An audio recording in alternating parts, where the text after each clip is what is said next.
saya Mariel dan saya belajar di BIPA pada tahun 2018 sampai 2019. Sekarang saya di Amerika Serikat dan saya bekerja sebagai dosen di University of Colorado at Boulder.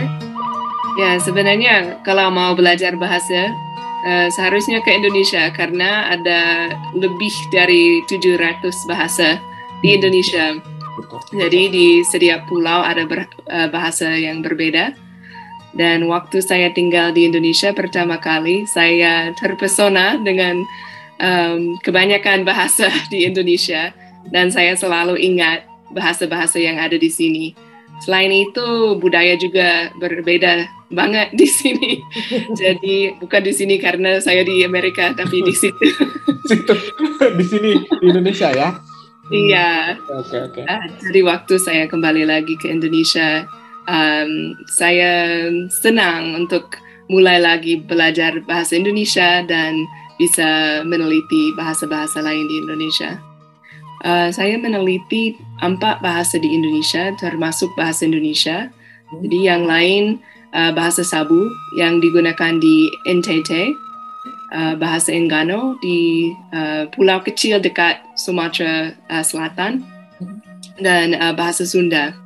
Bahasa-bahasa itu yang dipilih ya Mariel? Sebenarnya itu agak sembarangan. Saya mulai, jujur, saya mulai dengan bahasa Sabu karena ada program di NTT. Itu sebelum saya mulai belajar di BIPA. Saat itu karena saya di Depok dan karena ada cukup banyak orang Sunda di Depok, saya mulai belajar dan meneliti bahasa Sunda juga. Setelah itu saya mau mendeskripsikan bahasa Enggano karena saya sudah membaca bahwa ada banyak yang sangat berbeda dalam bahasa Enggano. Bahkan kalau didengarkan itu seperti bukan bahasa dari Indonesia. Kedengarannya sangat berbeda. Itu apanya sih yang diteliti, Maria? Akhirnya fokus saya kepada sistem negasi. Ada banyak orang yang berpikir negasi itu hanya seperti menambah kata tidak dalam satu kalimat. Tapi kalau kita melihat bahasa Indonesia, sebenarnya ada cukup banyak kosakata negasi seperti tidak, bukan, jangan, belum. Jadi sudah ada cukup banyak dan ada bahasa-bahasa lain dalam Indonesia yang punya lebih banyak kosakata negasi juga.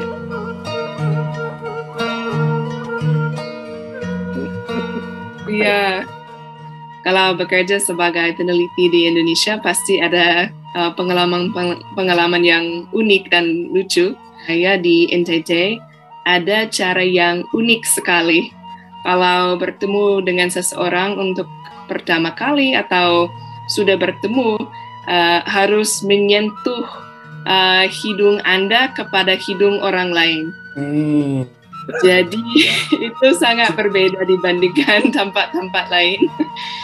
Dan untuk saya agak susah karena saya tinggi sekali. Jadi saya selalu harus membungkuk dan saya takut jatuh. Susahnya bukan karena kebiasaan tapi karena tingginya ya. Jadi bukan karena malu atau apa, karena tinggi. Iya, mungkin agak malu juga untuk pertama kali.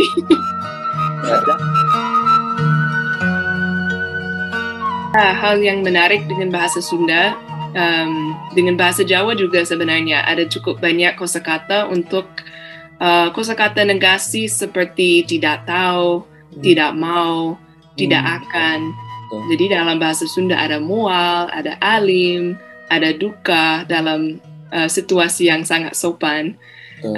Jadi kalau itu dibandingkan dengan bahasa-bahasa di seluruh dunia, hal itu agak jarang. Jadi saya tertarik sekali waktu saya mulai meneliti bahasa Sunda. Dan saya bisa melihat ada cukup banyak kosakata seperti itu. Dan karena bahasa Sunda itu ada tradisi tulisan, saya bisa melihat tulisan dari masa dahulu dan saya bisa membandingkan kosakata negasi yang ada sekarang dengan kosakata negasi dari masa dahulu. sistem atau budaya di mana sopan santunnya sangat penting. Ada tekanan untuk mencari kosakata yang lebih sopan. Jadi seperti yang tadi dengan kurang tahu, itu lebih sopan dibandingkan nggak tahu atau tidak tahu. Jadi tiba-tiba ada seperti celah di mana ada kosakata baru yang muncul. Dan hal ini terjadi dengan banyak kosakata dalam semua bahasa, seperti karena tabu atau karena ada hal yang kurang sopan, dan tiba-tiba ada kosakata yang baru.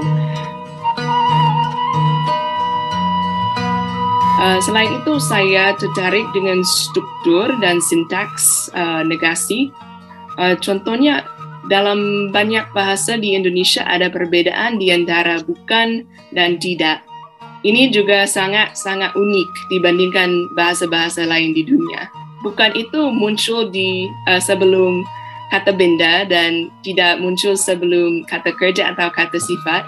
Tapi kalau kita meneliti lebih jauh, kita bisa melihat bukan itu bisa muncul di banyak situasi. Bukan hanya sebelum kata benda. Ya, contohnya kalau saya mau bilang seperti dia bukan bodoh melainkan ngantuk saja, seperti itu. Tiba-tiba bukan itu muncul sebelum kata sifat.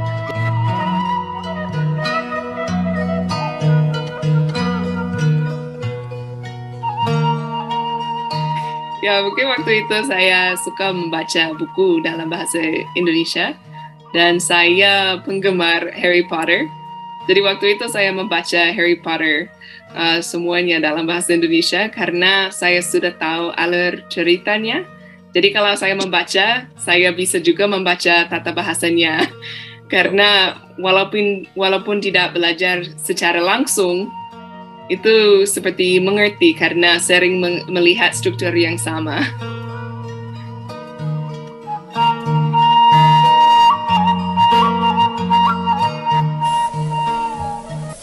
Begitulah guys pengalaman seorang dokter dari Amerika. Terima kasih sudah menonton, sampai jumpa lagi.